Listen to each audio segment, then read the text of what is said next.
En termes de politique, en termes de début, vous savez, le régime de Sékou Touré, quand même, c'était l'école, c'était une école de leadership.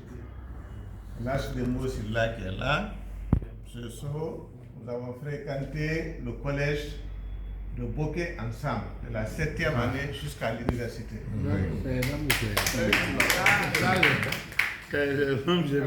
Lui et moi, on a fréquenté la même classe jusqu'à l'université. Les tractations politiques, ça nous avons fait ensemble.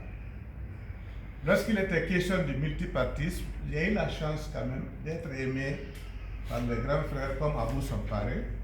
Lorsqu'Abou Sampare a créé son parti avant le PIP, le RPD, Rassemblement pour la démocratie et le progrès, j'étais le plus jeune membre du comité directeur de ce parti-là. Mais à l'évolution, on l'a demandé de s'aligner derrière le président Conté, qui devait être candidat, et ce qui fait que ce parti n'a pas vu le jour. Et lorsqu'il a intégré le PIP, moi j'ai dit grand frère, je vous quitte. Après, j'ai intégré l'UNR. J'étais à Conakry ici, avec Bam, j'ai intégré. Mais lorsque il y a eu une ségrégation à Boké, il y a quelqu'un qui gagne les élections, Barry, qui est de maire Landouma, né à Kamfarande, qui ne connaît nulle part en dehors de Kamfarande. On fait des tractations pour dire qu'il ne peut pas être maire. À l'époque, j'étais ici, le professeur Sall lui venait de passer l'agrégation.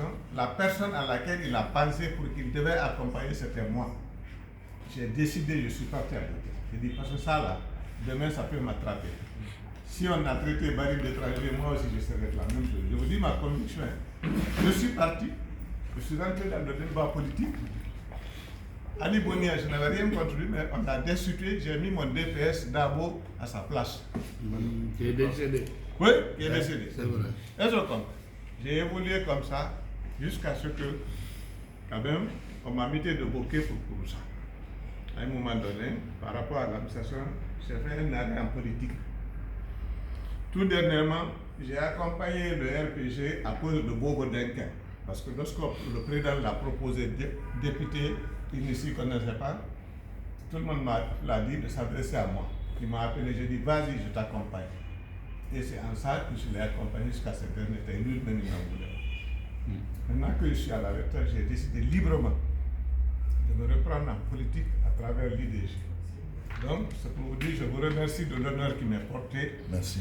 Et que, sans hésitation, je suis un homme direct, je dis ce que je pense. Et là, je me marche là qui est là. Il me connaît à des endroits que d'autres ne me connaissent pas. C'est vrai. On est famille, hein? On est proche. C'est-à-dire, mon père a été enseigné par un certain shérif Moula Idriss de Ouara. Et ce dernier a épousé sa tante directe. Et mon père a été considéré comme le premier fils de ce dernier, parce que lui, il a laissé des enfants jeunes. L'aîné n'avait que 13 ans. Il les a confiés à mon père. C'est mon père qui les a instruits, leurs secrets mystiques par rapport à ça. Les deux grands shérifs, pour ceux qui les ont connus, shérif Ahmed Tidiane, shérif Abdraï. Mais de l'autre côté, lorsque shérif Idriss est décédé, c'est un autre shérif qui a épousé leur tante. Elle a fait 3 enfants là-bas, shérif Alassane, Hamidou et Kairaba, qui est l'homonyme de leur papa. Est-ce que moi, ma première femme, elle est de même père, sa maman est de même père que ses enfants. C'est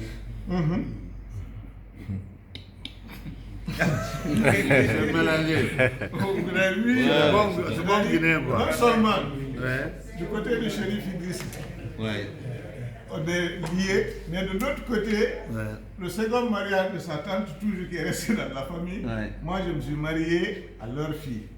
Waouh. Pour l'instant, je m'arrête à ce niveau. Merci beaucoup. On va se le dire encore. Donc, ça, vous êtes chez vous, hein? Oui, oui. Politiquement et familialement, vous êtes chez vous. Tout à fait. Voilà. Non, c'est la famille. Donc, j'ai fini par la dernière décision.